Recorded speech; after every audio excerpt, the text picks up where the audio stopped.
Урматтуу замминистрге суроода азыр мамлекеттик ооруканалардын башчыларынын айлыгы канча орточо алганда Кыргызстан боюнча?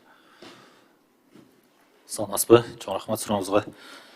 Орточо эсеп менен мамлекеттик директорлордун, больницалардын директорлорунун 20 миңден 25 миң сомго чейин айлык айланат. Бул жерде Айбек Тураталиевич, орточо айлык 20-25 миң сом дейт да. Мамлекеттик ооруканалардын жетекчилери Айсул Турсунбековна. Бул эми чоң көйгөй дейм 20-25 миңге нормалдуу адис иштебейт да. Ошону бир бөлүм башчыларынын айлыгы канча? Бөлүм башчылардын стаждары менен карап, эгерде чет жакта дежурстволорго тура турган болсо, алар менен кошулат, бирок орточо эсеп өзүнүн гана айлыгы дагы эле болсо ошол эле дегеректе болот, 30 миңге чейин болот. Азыркы акыркы кошулуудан кийин 30-35ке чейин барып калат азыр. Мен ойлойм да, эгер биз ушул мыйзамды кабыл алсакчы, Айбек Тураталиевич, негизи туура эле конфликт интересов бул жаман.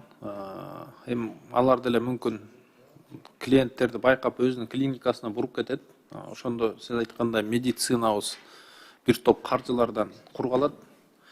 Бирок мен ойлойм, ушу мамлекеттик ооруканалардын жетекчилеринин айлыгын жакшыраак кылып көтөрүп, анан ушул сунушту киргизсек, бул мыйзам жакшы иштейт деп ойлойм да. Болбосо азыр бул же профессионалдуу адистин баары кетип калат, же чоң коррупция болуп кетет.